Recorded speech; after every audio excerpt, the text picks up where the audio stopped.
ప్రేమ నమ్మకం గల ప్రభువైన యేసు నామములో శుభములు పెలుగుతూ ఈనాటి బంగారు పొరగ ధ్యానంలో కొన్ని ఆత్మీయ జీవిత సత్యాలు తెలుపుకొని మంచి గృహాలు ఎలా ఉండాలి, ఒక గృహంలో దేవుడు నేర్పే పాఠాలు ఈ దినాన నేర్చుకుందాం. మన ప్రభువు నేర్పించే దేవుడు, మనం నేర్చుకోవాల్సిన్నాం. అయితే బైబిలు దేవుడు మనకు పంపించే లేఖ అయితే, ప్రార్థన మనం దేవునికి పంపించే లేఖ. ప్రార్థనలో నలిగిపోయిన శరీరాలే దేవుని నివాస స్థలాలు అని విలియం కేరీ అన్నారు. అయితే మనకి భూమిపై ఒకే ఒక పని ఉంది, అది ఆత్మల సంపాదన అని మరి ఒక భక్తుడు చెప్పారు. మతోద్ధారణ మరి జరుపుతున్నటువంటి మార్టిన్ లూథర్ చెప్పిన మాట, ఈరోజు నాకెంతో పని ఉంది, మొదట 3 గంటలు ప్రార్థనలో గడపాలి, లేకపోతే సైతాను నాపై ఆధిపత్యం వహిస్తున్నాడు, మీరు ఎంతసేపు ప్రభులో గడుపుతున్నారు అని అడిగాడు. ఇతరుల పాపాలను బట్టి ఆయనే అన్నారు, మీ పరిశుద్ధతను కొలవకుండా జాగ్రత్త వహించడని మార్టిన్ లూథర్ ఎంతో అమూల్యమైన మాటలు పలికాడు. సమస్య లేని జీవితం కోసం ప్రార్థించకండి, అన్ని కష్టాలు అధిగమించే శక్తి కోసం ప్రార్థించమన్నాడు. లోపాలు లేని మనిషి, లోటు లేని జీవితం ఉండవు. ప్రతి మనిషి జీవితంలో ఏదో ఒక లోటు ఉంటుంది. అది కుదిరితే పూడ్చుకోవాలి, లేదంటే ఓర్చుకోవాలి. అంతేగాని మానసికంగా కృంగిపోతూ మనశ్శాంతి కోల్పోకూడదు. ప్రభు వైపు చూస్తూ ధైర్యం తెచ్చుకొని సాగిపోవాలి. సాయం తీసుకుంటే గుర్తుపెట్టుకోవాలి, సాయం చేయకుంటే అర్థం చేసుకోవాలి, బాధపడితే మోసం చేస్తే గుణపాఠం నేర్చుకోవాలి, విలువ ఇవ్వకుంటే దూరంగా జరగాలి. అంతేకాని వాస్తవం నుంచి దూరపడకూడదు. వాస్తవంలో జీవిస్తూ ప్రభుపై ఆదుకుని జీవించడం నేర్చుకోవాలి. మరి తప్పుని వేలెత్తి చూపితే రావాల్సింది కోపం కాదు, ఎక్కడ తప్పు జరిగిందో అనే ఆలోచన మనలో రావాలి. అది సరిచేసుకోవడానికి ఇష్టపడాలి. దాన్ని సరిదిద్దుకోవాలనే తపన మనసులోకి రావే సరిచేసుకొని ప్రభు యొక్క ప్రేమను పొందుకోవాలి. అర్థం చేసుకునే మనసు, రాజీపడే తత్వం ఉంటే ఏ బంధమైనా కలకాలం నిలుస్తుంది. దేవునితో నడిస్తే ఎన్నో దీవెనలు వస్తాయి. పదే పదే చెప్పుకుంటూనే ఉంటాం. కరుణించబడతాం, దీర్ఘాయువు లభిస్తుంది, మేలు పొందుతాం, పిల్లలకు మేలు కలుగుతుంది, బతుకుతాం, మరి అభివృద్ధి పొందుతాం, శత్రువులను ఓడిస్తాం, నీతి పొందుతాం, నిత్యత్వాన్ని కూడా చేరుకుంటాం. మీరు ఇద్దరు లేచినా, తింటున్నా, త్రాగుతున్నా, కూర్చున్నా, నిలబడినా, ప్రయాణిస్తున్నా, పనిలో ఉన్న ఎడతెగక ప్రార్థన చేయమని ప్రభు మనకి హెచ్చరించారు. కష్టాలు నీకు అడ్డంకిగా కాక అవకాశాలుగా మార్చుకోవాలి. ప్రతి అపజయం ఒక పాఠం, అది నేను విజయ మార్గానికి పయనిస్తుంది. ధైర్యం కలిగించుకోవాలి. ఎదిరింపులు నేను బలంగా చేస్తాయి. ప్రతి చిన్న ప్రయత్నంలో నీ లక్ష్యానికి దారి తీస్తుంది. నీవు నమ్మితే ఈ ప్రపంచం కూడా నమ్ముతుంది. ఆయన విజయం సొంతం చేసుకుంటే పట్టుదలగా ఆయన చేయి పట్టుకుని నడిచిపోవాలి. ఇది నాన్న యేసు ఇంటిలో ఉంటే మనకి 7 రకాల లాభాలు ఎంత స్పష్టంగా ఒక భక్తుని యొక్క సందేశంలో నేను సేకరించడం జరిగింది. మార్కు సువార్త 2వ అధ్యాయంలో ఒక చిన్న సంఘటన నుంచి 7 ఆత్మీయ పాఠాలు నేర్చుకుందాం. మరి ఆయన పాద సన్నిధిలో ఉన్నాం మనం. ఆయన ప్రభు మనతో మాట్లాడుతున్నారు. మరి దాసుడు ఆలకిస్తున్నా అని చెప్పుకొని, నేనే కాదు, ఏ యూట్యూబ్ ద్వారా ఏ సందేశం విన్నా అది ప్రభు మనతో మాట్లాడుతున్న గ్రహించుకోగలిగితే మనం నిజంగా ఆత్మీయ మేలు పొందుతాం. అది నా అనుభవం. వాక్యం చాలా శ్రేష్టమైంది. వాక్య సారాంశము రుచిగలది. జీవజల ప్రవాహాన్ని సేవిస్తూనే ఉంటాం. కీర్తనకారుడు ఆనంద ప్రవాహంలో ఉన్నా అంటాడు. మార్కు 2వ అధ్యాయం 2 నుంచి 12 వరకు మనకు ఆత్మీయ వికాసానికి దాగి ఉన్న సత్యాలు ఉన్నాయి. క్రీస్తు కపెర్నహూముకు వచ్చారు.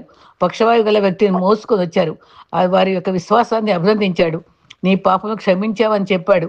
అయితే మరి విమర్శకులు మాత్రం దేవదూషణ చేస్తున్నాడు అనుకున్నారు.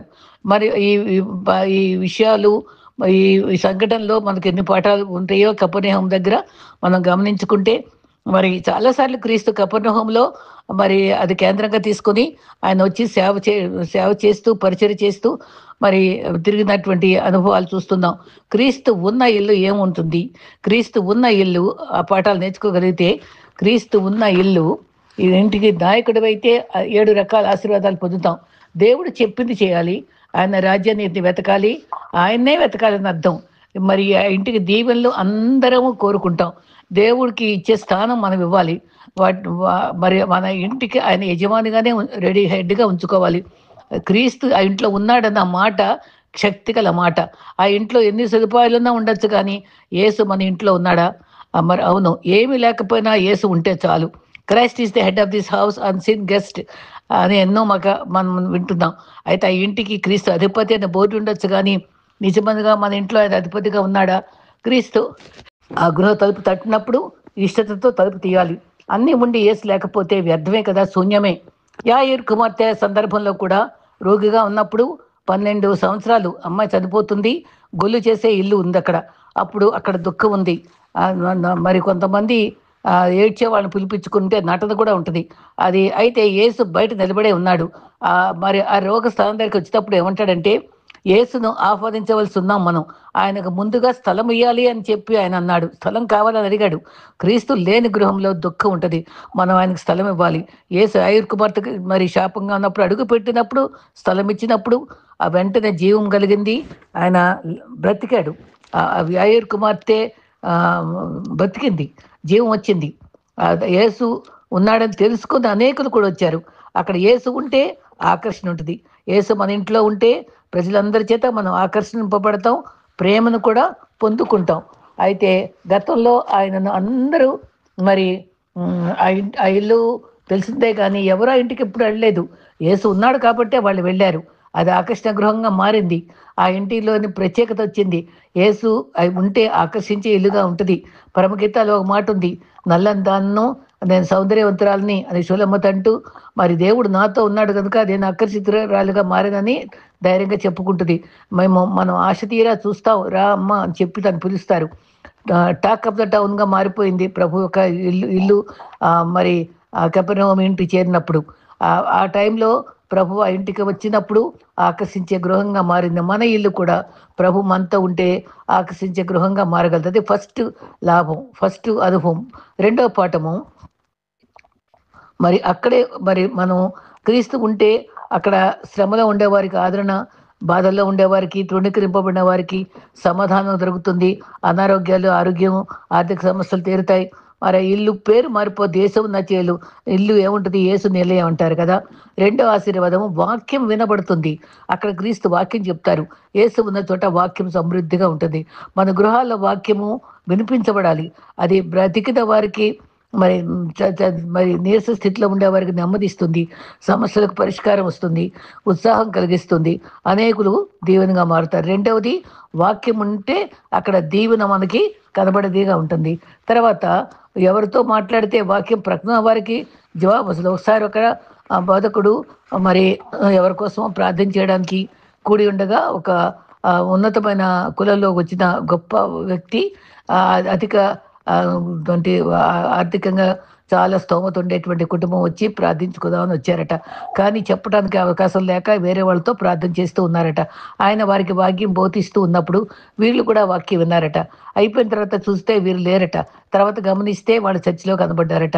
మీరు చెప్పిన వాక్యం మాకు కూడా పనిచేసిందని. నిజంగా వాక్యం రెండంచుల ఖడ్గం. వాక్యం వినిపించినప్పుడు ఎవరికైనా అది పనిచేస్తుంది. అది చాలా ఆత్మీయంగా మేలు చేసేదిగా ఉంటుంది. అది మనం గమనించుకోవాలి. వాళ్ళు బాప్టిజం పొందారట ఆ వాక్యం విని. వాక్యము మనుషుల్ని మారుస్తుంది. తర్వాత మరి ద్వితీయోపదేశకం 6:4 ఇశ్రాయేలు వినము, నా మాటలు విని నీ పిల్లలకు అభ్యసింప చేయాలి. 4 రకాలుగా చెప్పాడండి. కూర్చున్నప్పుడు, త్రోవ నడుచున్నప్పుడు, పండుకున్నప్పుడు, లేచినప్పుడు, 4 మరి ఈ విధంగా 4 సందర్భాల్లో కూడా మరి బిడ్డలకు అభ్యసింప చేయాలి. మరి చేతికి మానసికంగా కట్టుకోవాలి. కథలు చెప్పమంటే నా రాజు 7 చేపల కథ చెప్పుకుంటూ కూర్చుంటావు చిన్నప్పుడు. కానీ ఈ బైబిల్ కథలన్నీ చెప్పి పిల్లల్లో విశ్వాసాన్ని పెంచేటట్టుగా చూసుకోవాలి. కళ్ళ నడుమ బాసిగా కట్టుకోవాలి. అది గౌన్ల మీద, ద్వారబంధాల మీద వాక్యం రాయాలని కూడా చెప్పబడ్డారు. కాబట్టి వాక్యం శక్తి గలది. నీ గృహంలో వాక్యం ఉండదు. రెండో పాఠం.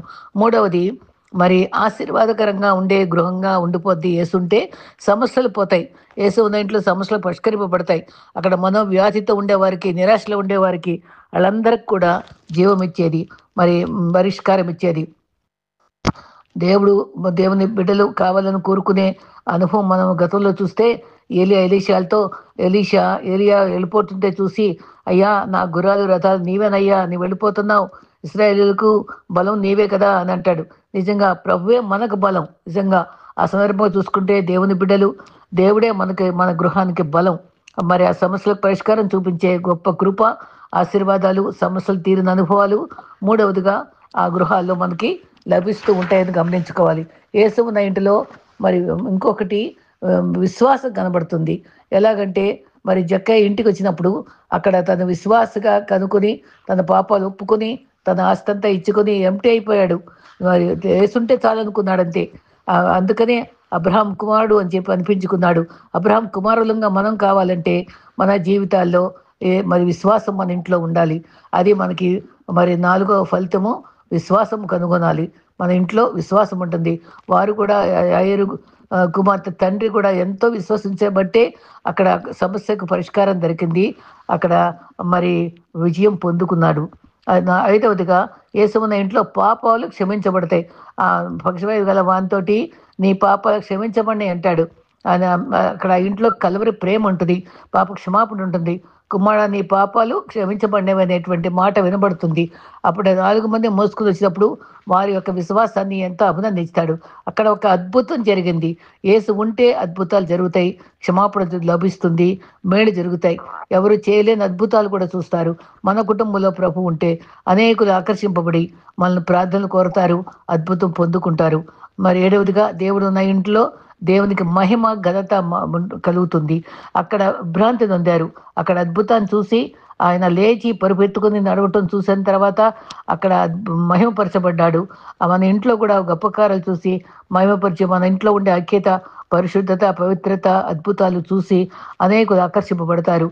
అటువంటి ఇల్లుగా మనం ఉండాలని కూడా కోరుకుందాం. దాని అనుబంధంగా మరి క్రీస్తు ఉన్న ఇల్లు ఎలా ఉండాలి అనేది 2వ భాగంలో కూడా మనం గమనించుకుందాం. ప్రభు మమ్మల్ని దీవిస్తారు. ఈ ధ్యానాలన్నీ కూడా మనకు ఆశీర్వాదకరంగా ఉండాలని కోరుకుందాం. ప్రేమ నమ్మకమైన యేసు ప్రభు నామంలో శుభములు పలుకుతూ ఈనాటి మరి బంగారు పరిగా అనుభవంలో మరి మంచి గృహం ఎలా ఉండాలి, క్రైస్తవ గృహంగా ఉండాలంటే కొన్ని ముఖ్యమైన లక్షణాలు ఏమున్నాయి అని మనం తీరిగ్గా ధ్యానిస్తూ అవి రెఫరెన్స్తో సహా చెప్పినప్పుడు మీరు అది గుర్తుపెట్టుకొని ఎప్పుడైనా సరే మన గృహాలు ఆశీర్వాదకరంగా ఉండాలని ధ్యానిస్తూ దాన్ని మనం అవలంబిద్దామండి. మన ఇల్లు ఎలా ఉండాలి? సువాసన ఇల్లుగా ఉండాలి. యోహాను 12:3. రక్షణ పొందిన ఇల్లుగా ఉండాలి. అప్పొస్తలుల కార్యం 16:31. తీర్మానం చేసుకున్న ఇల్లుగా ఉండాలి. యెహోషువ 24:15. నీతిమంతుల ఇల్లుగా ఉండాలి. సామెతలు 3:23. ఆశీర్వాదకరమైన ఇల్లుగా ఉండాలి. మరి 1వ దినవృత్తాంతము 13:14. ఆతిథ్యం ఇచ్చిన ఇల్లుగా ఉండాలి. అప్పొస్తలుల కార్యము 28:7. జ్ఞానం గల బుద్ధిగల ఇల్లుగా ఉండాలి. సామెతలు 14:1. యథార్థవంతుల ఇల్లుగా ఉండాలి. సామెతలు 14:11. ఆశ్రయం ఇచ్చిన ఇల్లుగా ఉండాలి. 2వ రాజులో 4:9. మరి యోగ్యమైన ఇల్లుగా ఉండాలి. ఈ రకంగా మరి మన జీవితాలు, మన కుటుంబాలు కూడా మరి యోగ్యమైనదిగా ఉండడానికి దేవుడు మనం సహాయం చేయాలి. మన దేవుడు మన నడిపింపులోనే మనం జీవించాలి. నడిపింపులో మరి ఉండే అనుభవాలు మనకి చాలా అవసరం. మరి ఒక దేవుని యొక్క ప్రణాళిక మరి ఎంతో స్పష్టంగా మరి దేవుని చిత్తంలో కొన్ని అనుభవాల్లో మరి చక్కగా విజయం సాధించాలంటే కొన్ని సూత్రాలు కూడా పాటించుకోవాలి. గతంలో జరిగిపోయిన విషయాల గురించి ఎప్పుడు సమయాన్ని వెచ్చించకూడదు. కానీ ప్రస్తుతం చేయవలసిన విషయాలు మాత్రం అది మర్చిపోలే చేస్తుందని గుర్తుపెట్టుకోవాలి. భవిష్యత్తులో చేయాలనుకున్న వాటిని కళ్ళకంటూ ఉండాలి, కానీ అదే ధ్యాసగా ఉండటం కాదు. కానీ మరి సాధించాలనుకున్న విషయాలని మాత్రం అది మనకి ఆసక్తి కలిగిస్తుంది. మరి ఈ జరగవలసిన విషయాలు, జరగబోయే విషయాలు ఇవన్నీ కాదు, కానీ ముడిపట్టడం కాదు, కానీ ఏ రోజుకి ఆ రోజు దేవుని మీద ఆధారపడి ఆనందంగా బతకడం నేర్చుకోవాలి. వేలాది వ్యర్థమైన మాటల కన్నా శాంతి, కాంతిని ప్రసరింప చేసేటువంటి ఒక్క మాటైనా మనం ఉపయోగకరంగా మాట్లాడి మనం సంతోషపడాలి. నీ బాధకు కారణం ఏదైనా కావచ్చు, కానీ ఇతరులు మాత్రం ఇతరులను ఎప్పుడు కూడా బాధించకూడదు, హాని చేయకూడదు. ఒక మనిషిని గురించి మరొక మనిషిని మరి గుర్తుండిపోయే విషయాలు 2 ఉన్నాయట. చేతితో చేసిన సహాయము, మాటతో మనసు చేసిన గాయం. మరి అటువంటి అనుభవాలు లేకుండా మరి నిర్మలమైన మనసాక్షితో దేవుని మీద ఆధారపడి బ్రతుకుదాం. శరీరానికి మరణం ఒక్కసారి మాత్రమే, కానీ మనం తప్పు చేస్తే ఎప్పుడు చనిపోయినంత బాధపడతాం. మనం జాగ్రత్త పడాలి. సరే, దేవుని యొక్క నడిపింపు గురించి నేను వివిధమైన భక్తుల యొక్క అనుభవాల్లో కొద్ది సేకరించి మీతో మాట్లాడుతున్నాను. దేవుని వాగ్దానము ఆధారంగా చూసుకుంటే తప్పకుండా మన దేవుని చిత్తం అర్థమవుతుంది. మరి పరిశుద్ధాత్మ వెళ్ళని స్వరంతో వాక్యం ద్వారా భక్తుల ద్వారా మనకు దేవుడు చెప్తూనే ఉంటాడు. మరి గతంలో దావీదు కూడా దేవుణ్ణి ప్రతీది సంప్రదించాడు. మరి ఇస్సాకు కూడా దేవుని సంప్రదించాడని చూస్తున్నాం. అది కానీ 26లో గరారు వెళ్ళిపోదాం అనుకుని ఐగుప్తు వెళ్ళిపోదాం అనుకునేటప్పటికీ దేవుడు సూటిగా ఇక్కడే ఉండు దీవిస్తానని చెప్పాడు. అక్కడ కరువు ఉంది, సొంత ప్లాన్స్ చేసుకుంటే వద్దని చెప్పాడు. ఎవరే ప్రభు నీ చిత్తం అనుకుని అక్కడే ఉన్నాడు. అక్కడే తనకి సఫలత ఇచ్చి ఆనందం కలిగించాడు. మన జీవితాల్లో కూడా కష్టమైన విమర్శలున్న మనుషులున్న, నిందించే మనుషులున్న ప్రభు విలువైన పాఠాలు నేర్పించి మనల్ని సంతోషపెడతాడు. మరి గల్తీ 3లో జనములకు ఆశీర్వాదంగా ఉన్న వాగ్దానం లభించిందని మరి నిజంగా ఒక భక్తుడు తన జీవితంలో మరి దేవుని చిత్తం ఏమై ఉంటుందని చెప్తే గల్తీ 3లో చక్కటి వాగ్దానం వచ్చిందంట తనకి. ఆ సంవత్సరం ఏమనంటే, నేను జనములకు ఆశీర్వాదకరంగా ఉంచుతాను అని లభిస్తే, ఏంటి ఇలాగ రాస్తున్నారు, నేను ఏదో ఉద్యోగం చేసుకుంటావు మూల అని అనుకుంటే, ఆ తోటి ఉద్యోగ ఒక స్త్రీ, ఆవిడ కూడా ఇంజనీర్ అదట, దిగాలుగా ఉంటే అప్పుడు ఏంటమ్మా అలా ఉన్నావు అని అడిగితే, నాకు ఈ విషయంలో సమస్యగా ఉందంటే మరి ప్రార్థన చేద్దామని చెప్పేసి అని ఆ దేవుని వాక్యం చెప్పారట. చెప్తే ఆవిడ పోలాండ్ ఆవిడట. అయితే వెంటనే 2-3 రోజులు ఆగిన తర్వాత, బాబు బ్రదర్ మీరు చెప్పిన మాటలు నాకు ఎంతో ఒరటిచ్చే, ఇద్దరం కలిసి లంచ్ బ్రేక్లో దేవుని వాక్యం చెప్పుకొని ప్రార్థన చేసుకుందామా అని అంటడికి, సరే అసలు వారు ఇట్లా చేసుకుంటే మరి ఆఫీస్లో ఏమైనా అనుకుంటారేమోనని ఓ లాయర్తో తెలిసిన ఫ్రెండ్ తోటి సంప్రదిస్తే, ఆ లాయర్ గారేమో క్రిస్టియను, నేను కూడా మీతో పాటు జాయిన్ అవుతా అన్నారట. అలా అనేటప్పటికీ అయినా బాస్ని అడుగుదామని చెప్పి బాస్ దగ్గరికి వెళ్తే, నేను కూడా ఒక సంఘంలో పెద్దనే, నేను నా ఆఫీస్ ఏమో ఖాళీగా ఉంది, ఇక్కడ చేసుకుందాం అన్నారంట. అలా స్టార్ట్ అయింది. అలా ఒక్కొక్కరు గతంతా నిండిపోయిందట. అప్పుడు ప్రభు చిత్తంలో అందరూ వివిధ దేశస్తులు. ఇప్పుడు ఆయన వాగ్దానం చక్కగా నెరవేరింది. అట్లా కొంతకాలం అయిన తర్వాత ప్రభు సూటిగా నేను సేవ చేయాలని చెప్పిన తర్వాత సేవలోకి ఇంత లక్షల జీతం వచ్చేది వదులుకోవడం, కానీ ప్రభు సూటిగా మాట్లాడేటప్పటికి తను స్టార్ట్ చేసుకుని సేవ 10 ఏళ్ళుగా సేవ చేసుకుంటున్నారు. ఆయన ఎంతో అద్భుతంగా మరి సేవ సఫలత చూస్తూ ఉన్నారు. ఎప్పుడైతే దేవుని చిత్తం కనుక్కొని మనుషుల యొక్క దేవుని దయలో ఉన్నప్పుడు దేవుడు తప్పక దీవిస్తాడు. దేవుని చిత్తము మరి ఆయన అమూల్యమైనది. ఆయన చిత్తము కాసిన రక్తము అమూల్యమైనది. నశించిన వారికి వెరితనంగా ఉంటుంది, కానీ ఏంటి భక్తులు ఏమి ప్రార్థనలు అనుకుంటారు, కానీ దానివల్ల వచ్చే ఆశీర్వాదము, నెమ్మది, శాంతి, ప్రశాంతత ఎంత గొప్పదో అనుభవపూర్వకంగానే తెలుసుకుంటాం మనం. మరి ప్రతి అనుభవంలో కూడా దేవునిపై ఆధారపడతాం. మరి అబ్రహాంకు అలాగే ఏం చెప్పాడో, ఏం చూపించాడో, ఎవరిని వదిలిపెట్టమన్నాడో అవన్నీ చేశాడు కాబట్టి అంతగా దీవించడం జరుగుతుంది. నిజంగా కీర్తనలో కూడా 131వ కీర్తనలో కూడా ఎన్నో రకాల ఆశీర్వాదాలు ఉన్నాయి. అది యాత్రా గీతం అన్ని కీర్తనల కంటే డిఫరెంట్గా ఉంది. దాంట్లో కూడా మనకి 8 విత్తనాలే ఉన్నాయి. అది యోనా జీవితంలో ఏం మాటలు ఉన్నాయో, దావీదు ఏం మాటలు ఉన్నాయో అవన్నీ సేమ్. నేను నన్ను అగాధంలో ఉన్నాను, నన్ను ఆదరించు, ఇలాంటివి. అప్పుడు వారు ఎంతో గొప్పగా ఒప్పుకుంటారు, నువ్వు అత్యంత కృపగలవాడవు, దయగలవాడవని ఒప్పుకుంటారు. నిజంగా అగాధంలో ఆదరించే దేవుడని వాళ్ళిద్దరు కూడా తప్పకుండా ఆయన ఆదరించుకుంటాడని చెప్పుకున్నాడు. మరి ఈ రకంగా దేవుని కొరకు కనిపెట్టుకున్నాడు. అంధకారంలో నిలుగు గురించి దేవుడు ఇస్తాను వాగ్దానం ఇచ్చాడు కదా, తోడే ఉంటాను వాగ్దానం ఇచ్చాడు. మరి దేవుడు మనకు పట్టుదలగా మనకు సహాయం చేయడానికి, తుఫాను నుంచి తప్పించే దేవుడు, ఆయన మనకి ఊరటిచ్చే దేవుడు, ఆయన వాగ్దానాలు విడువని ఎడబాయిన వాగ్దానం ఇచ్చే దేవుడు. తర్వాత మరి సారా, అబ్రహాము వాళ్ళ జీవితాలని మార్చిన తర్వాత, అప్పుడు వాళ్ళ పేర్లు మార్చాక అప్పుడు వాళ్ళని దీవించడం మొదలుపెట్టారు. పేరు కూడా మార్చారు. అప్పుడు మరి నిజంగా మన జీవితంలో కూడా ప్రభు మనకి జీవితాలను మార్చి మనకు బ్లెస్సింగ్స్ ఇచ్చే దేవుడు. మన ప్రణాళిక తెలుసుకోవడం ఎట్లాగా, దేవుడు మన పట్ల ఎలాగ తెలుసుకోవడం, ఆయన నడిపింపు ఎలా అర్థమవుతుంది. మరి మనం ఫోన్ చేసాం అనుకోండి, ఫోన్ మాట్లాడే వాళ్ళు ఒకరు ఉంటారు, వినేవాళ్ళు ఒకరు ఉంటారు కదా. మరి అక్కడ ఆ ఫోన్ మాట్లాడిన తర్వాత వినటానికి అది ఆన్లో పెట్టాలి, కవరేజ్ ఏరియాలో ఉండాలి, చెవిలో పెట్టుకోవాలి, అది వినాలి, ఇష్టంగా వినాలి.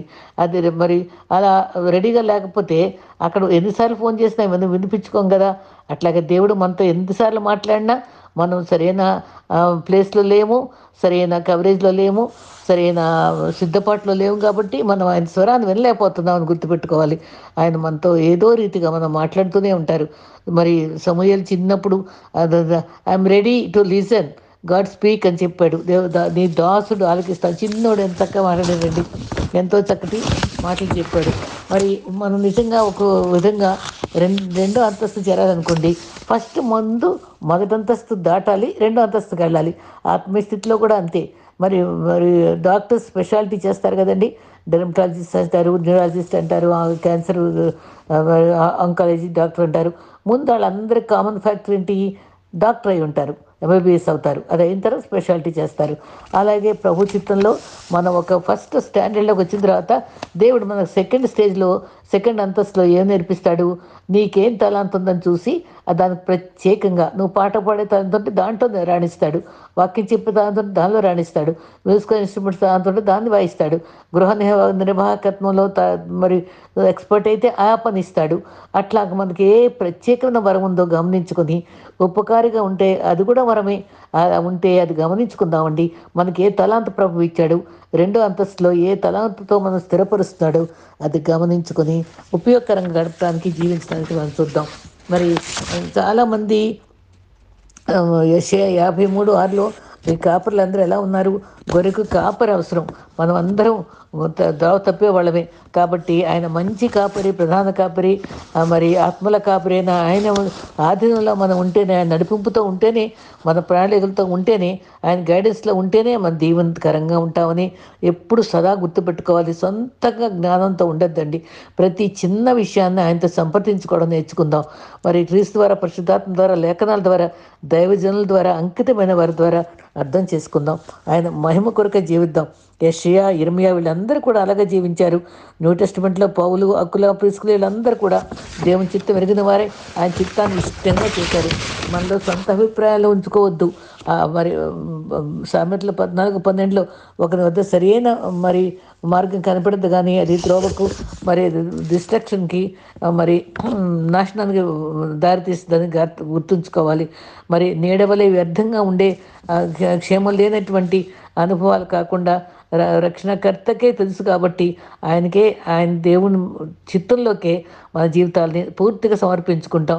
వాళ్ళు ఎలా ఉంటారంటే, కొందరు యెషయా 59:10లో గోడకై తమ్ముళ్ళాడుతున్న గుడ్డివాళ్ళుగా ఉంటున్నారట, చచ్చిన వారి వల్లే ఉంటున్నారట, స్వబుద్ధి ఆధారం చేసుకుని నమ్మకూడదు అని ఆయన మెళకువలు చెప్తున్నాడు.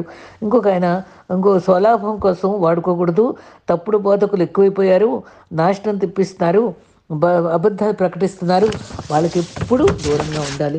ఆయన నామం మర్చిపోకూడదు, మోసపడరాదు. యెషయా 9:16లో కొందరు త్రోవ తప్పిస్తారు, మనల్ని మింగేస్తారు వాళ్ళు. ఒక ఆయన ఆ అపోస్తులు అందరూ ఆత్మచేత వాడబడ్డారు, స్వచ్ఛమైన వాక్యాన్ని ప్రకటించారు, కల్పితాలు ఏమి లేవు. తర్వాత ఫాల్స్ గైడెన్స్ కాపులుగా మన త్రోవ తప్పించేవారుగా ఉంటారు. ఇర్మియా 50:6లో అయితే త్రోవ తప్పించేటప్పుడు మరి మనము దిగవలసిన చోటు కూడా మర్చిపోతున్నారు, కొండలకు తిప్పిస్తున్నారు. అంటే మనం ఒక చర్చి కదని దాట వేస్తూ మనం సరైన ఆత్మీయంగా పరిపక్వత లేని వారంగా ఉండకూడదు. మరి క్రూరమైన తోడేళ్ళు బయలుదేరుతున్నాయి, నకిలీ పాస్టర్లు వస్తున్నారు. జకరియా 10లో మరి గృహ దేవతలు, వ్యర్థమైన వాటిలు, కళలు, ప్రొఫెసీలు ఇవన్నీ కూడా మాయ చేసి కాపుర్లు మనకి దూరంగా దేవునికి చేసే పరిస్థితుల్లో మనం జాగ్రత్త పడాలి. ఆ అనుభవాలన్నిటి నుంచి మనము చాలా ప్రత్యేకించుకోవడం చాలా అవసరం. మరి ఫాల్స్ గైడెన్స్, మరి భార్య భర్త ఒకళ్ళొకళ్ళు మరి దాంటి ఆత్మీయ స్థితి నుంచి దిగజార్చేవారుగా ఉంటారు. మరి సొలొమోనుకి అంతమంది, 1 రాజులు 11:3లో 700 మంది వైఫ్లు ఉంచుకున్న వాళ్ళు 300 మంది దేవుని నుండి తన హృదయాన్ని తిప్పివేశారు. అలాగే మరి నులివెచ్చని స్థితిలో ఉండేవాళ్ళు, మరి దేవుని యొక్క వేడిలో లేని వాళ్ళు, భార్య ఉంటే భర్త పాడైపోతాడు, భర్త ఉంటే భార్య పాడైపోతుంది, కుటుంబం నాశనం అయిపోద్ది. కాబట్టి ఇద్దరు ఒకే ఆత్మతో కలిసి ప్రార్థించుకుంటూ, కలిసి సంప్రదించుకుంటూ, కలిసి బైబిల్ స్టడీ చేసుకుంటూ అలా జీవిస్తే కుటుంబం వర్ధిల్లుదండి. 1 పేతురు 2:25లో గొర్రెల వలె త్రోవ తప్పి ఆత్మ కాపురి వైపు మళ్ళీపోవాలి. ఇక నుండి మనం ఏసే మంచి కాపరిగా, ఆత్మ కాపరిగా లోబడాలి. అందుకని మనం ఏం చేయాలి? ప్రార్థన చేయాలి. కీర్తనలు 8:5లో మోసగింపబడకుండా నీతిని అనుసరించేలాగా ఆయన మార్గ నడిపింపుతో గైడెన్స్ ఆయన తీసుకుంటూ మరి ఉండాలి. తర్వాత వెంటాడాలి, మంచిది వెంటాడాలి, పట్టుకొని పరిగెత్తాలి. మరి ఆయన మార్గదర్శకుడిగా ఆయన చూసుకోవాలి. మన పరిశుద్ధాత్మను అనుభవించే బైబిల్ పట్టణం ద్వారా ప్రార్థనాపూర్వకంగా మనం ఆయన ప్రార్థన చేసుకుంటూ ఆయన వెంబడిస్తూ మనం గడపాలి. మూడవదిగా ప్రిపేర్ అవ్వాలి. మన జీవితాంతం వరకు ఆయన నడిపిస్తాడని చాలా కాన్ఫిడెంట్గా ఉండాలి. కీర్తనలు 48:14 సదాకాలము దేవుడు మరణం వరకు నడిపిస్తాడు. పరిశుద్ధాత్ముడు పిలుపును, పౌలు, పేతురును అద్భుతంగా నడిపిస్తున్నట్లు మనల్ని కూడా నడిపిస్తాడు. మరి అదోనిరామ్ జడ్సన్ ఒక దేశం వెళ్ళదలుచుకుంటే ఇంకో దేశం బర్మా వెళ్ళాడు, ఎంతో సేవ చేశాడు. అదే రకంగా డేవిడ్ లివింగ్స్టన్ ఒక దేశానికి వెళ్ళి డాక్టర్గా చదువుకొని ఇంకో దేశంకి వెళ్దాల్చుకుంటే ఆఫ్రికాకు దేవుడు నడిపించాడు. మరి ఎందరో మరి విలియం కేరీ కూడా ఎటో పోదాం అనుకుంటే చివరికి మరి మన ఇండియాకి వచ్చి ఎంతో గొప్ప సేవ చేశాడు. యుగండాకి వెళ్ళే భక్తుడు అలాగే చేశాడు. కాబట్టి ప్రభు నడిపింపు ఆయన చిత్తంలో ఉంటే ఆయన ఎక్కడ ప్రజ్వలించగలమో అక్కడ మనల్ని ప్రజ్వలింప చేస్తాడు. ఆ అనుభవంలో మనం దేవుని వైపు చూస్తూ మరి ఆయన చిత్తంలో ఉండాలి. ఆయన నడిపింపు గురించినటువంటి చక్కటి బైబిల్ వాక్యాలను జ్ఞాపకం చేసుకుందామండి. మరి కీర్తన 121:3-4లో దేవుని నడిపింపు స్పష్టమైంది. నీ పాదములకు తొట్టునివుడు, నిన్ను కాపాడువాడు, కునుకడు నిద్రపోడు అన్నాడు. నిజంగా మన కాపాడి నడిపించేవాడు ఆయన కునుకేవాడు కాదు. 1 దినవృత్తాంతం 10:13లో ఆజ్ఞలు గైకొని యెహోవా దృష్టి ఎదుట పాపం చేయకుండా ఉంటే, విచారణ చేయకుండా ఉన్న కర్ణపిశాచి దగ్గరికి వెళ్ళాడు కాబట్టి సౌలు నాశనం అయిపోయాడు. అందుకని దేవుణ్ణి సంప్రదించాలి, కర్ణపిశాచిని కాదు. 1 కొరింథీ 12:28లో సంఘంలో కొందరు అపోస్తులు గాను, ప్రవక్తలు గాను, బోధకులు గాను దేవుడు నియమిస్తే వాళ్ళందరూ మనకి హెల్ప్ చేసే వాళ్ళగా ఉంటారు. కాబట్టి వాళ్ళ గైడెన్స్ కూడా మనం తీసుకోవాలి. 2 రాజులు 16:15లో బలిపీఠం యెహోవా యొద్ద విచారణ చేయటకు ఉన్నది అని చెప్పారు. అక్కడ విచారణ చేయడానికి ప్రభువును సంప్రదించాలి. హబక్కూకు 2:19లో కర్రను చూసి మేల్కొని మన యెహోవా సన్నిధిలో ఇలాంటి విగ్రహాలతో కబుర్లు చెప్పుకోవడం కాదు, దేవుని సన్నిధిలో మౌనంగా కనిపెట్టాలని చెప్తున్నాడు. యెషయా 30:21లో మీరు చక్కటే వాగ్దానం అండి, మీరు కుడివైపుతో కానీ ఎడమవైపు కానీ తిరిగితే ఇదే త్రోవ అని వెనక నుంచి స్వరం వినబడద్ది. ఎంత చక్కటి గైడెన్స్ అండి. నిజంగా చదువు లేని వాళ్ళు, గురువులు కాపర్లు అలాంటి వాళ్ళకి ప్రభు స్వరంతో వినబడి నీవు ఈ రకంగా మరి చనిపోవద్దు, బ్రతుకు, నేను నిన్ను బ్రతికిస్తాను, మరి నేను సేవకు వాడుకుంటాను, నీవు ఇలా జీవించాలి, నీవు ఈ దేశం వెళ్ళు, ఈ ప్రాంతం వెళ్ళు, ఇలా బ్రతికి ఎన్నో సాక్ష్యాలు నేను అటువంటి అనుభవం నేను ఆయన గైడెన్స్, ఆయన స్వరాలు వినటం, పేరు పెట్టి పిలవటం నేను గమనించాను. నిజంగానండి, ఇదిగా నువ్వు ఈ తట్టు తిరుగని ఈ తరంలో కూడా ఇటువంటి గొప్ప నడిపింపుతో ఎంతోమంది పామరులు కూడా ప్రభుని సేవ చేసేటువంటి కృపలో మనం గమనించుకుంటున్నాం. మనం ప్రభు జ్ఞానం కలిగి ప్రభు కొరకు ఎంతైనా చేయొచ్చు. కాబట్టి మనం సిద్ధపడదాం, ఆయన గైడెన్స్ తీసుకుందాం. మరి సామెతలు 16:9లో యెహోవా నడతను స్థిరపరిచేవాడు. నిజంగా నేను మనం ఎలా నడుస్తున్నా ఆయన తొట్టిల్లకుండా మనల్ని కాపాడుతూ స్థిరపరుస్తాడు. సామెతలు 20:18లో వివేకముగా గల నాయకులు ఉండాలి మనకి. వాళ్ళు చెప్పేది మనం నడిపించుకోవాలి, ఆయన వారు మనకు పక్షంగా వాళ్ళు యుద్ధం చేస్తారు అని చెప్పి ఉంది. సామెతలు 22:6లో బాలుడు నడవలసిన త్రోవను వాళ్ళకి చెప్పాలి. తర్వాత వివేకం, సామెతలు 24:6లో ఎంత విలువైన వాక్యం ఉందండి.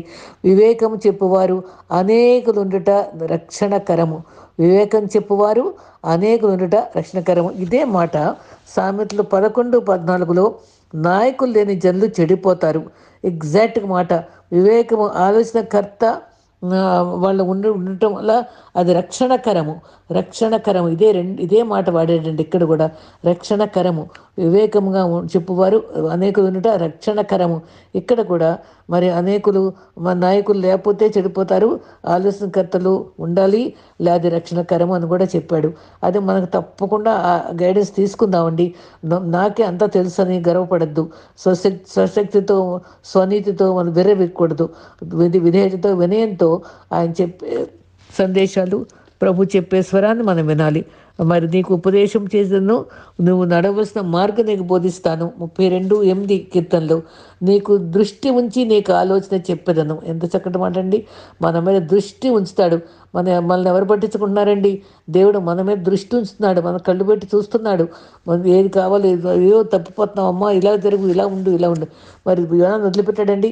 ఎంత మూర్ఖంగా ఉంటే కూడా ఆ తుఫాను రప్పించాడు, చేపని రెడీగా పెట్టి ఇదిగో ఇక్కడ దూకుతాడు, రెడీగా ఉండు, మింగు అని చెప్పాడు కదా. మరి అక్కడ కూడా తను మళ్ళీ తను ఏ పని తనతో చేయించుకోదలుచుకున్నాడో అది చేయించడా లేదా చక్కగా చేయించుకొని సిగ్గుపడేటట్టుగా మరి దేవుడు నడిపించాడండి. మన జీవితాల్లో కూడా తొట్రుపడి మరి దారి తప్పి బ్రతికితే గాడిలోకి ఆయన తీసుకొస్తాడు. ఆయన మనం పుట్టించిన ఉద్దేశాన్ని చివరి వరకు సఫలం చేసుకుంటాడు. ఎంత వృద్ధులమైనా సరే ప్రభు చిత్తంలో ఆయన పని చేయడానికి ఇష్టపడే వాళ్ళంగా, ఆయన సలహా కోరుకునే వాళ్ళంగా, ఆయన సంప్రదింపులతో మన జీవితాన్ని సుఖమయం చేసుకుందాం. మరి 37:23 కీర్తనలో ఒక నడత యెహోవా చేత స్థిరపరచబడును, అతని ప్రవర్తన చూసి ఆయన ఆనందిస్తాడటండి. మనం ఆయన సంతోషంగా ఆయన వైపు చూస్తుంటే, ఆయన వైపు చూస్తూ ఆయన చెప్పుదాడు చేస్తే అటండి ఆయన ఆనందపడతారట. ఇంకా సామెతలు 3:5 ఎంత మంచి వాగ్దానం అండి. నీ ప్రవర్తన అంతటి ఎందు అధికారం కొప్పుకో, నీ స్వబుద్ధిని ఆధారం చేసుకోవద్దని చెప్పారు. కీర్తనలు 25:4 నీ మార్గము ప్రభువా నీ మార్గం నాకు తెలియచేయి, సత్యం అనుసరించి నాకు ఉపదేశం చేయి అని మరి దావీదు చెప్పాడు. కీర్తనలు 25:9 కూడా న్యాయవిధులు బట్టి దీనుల్ని ఆయన నడిపిస్తాడు. మనం దీనంగా ఉంటేనండి, అనామకంగా అమాయకంగా ఉన్నప్పుడు ఇంకా జాలిపడి వాళ్ళని ఇంకా చక్కగా దీనులు నడిపిస్తాడండి. తర్వాత తన మార్గమును దీనులకు నేర్పును. ఆయన నేర్పించే దేవుడు అండి, ఆదరించే దేవుడు, నడిపించే దేవుడు, కాపాడే దేవుడు, మరి మరి మన త్రోవలు సరళం చేసే దేవుడు, ఇదే మార్గం నీటురా అని చెప్పే దేవుడు. ఇటువంటి గొప్ప దేవుడు నడిపించే దేవుణ్ణి ఈ దినాన్న మనం ధ్యానించుకుందామండి. ఇక మరి తప్పుడు మార్గంలో పోకుండా మనం హెచ్చరింపబడ్డాం. మరి ఎలా ఏం చేయాలి? ప్రార్థన చేయాలి, వెంబడించాలి. మరి ఆయన చిత్తం అంతవరకు కూడా ఆయన చిత్తానికి లోబడి జీవించడానికి నేర్చుకుందాం. అట్టి కృప మనందరికీ ప్రభు దయచేయగాక. ఆమేన్.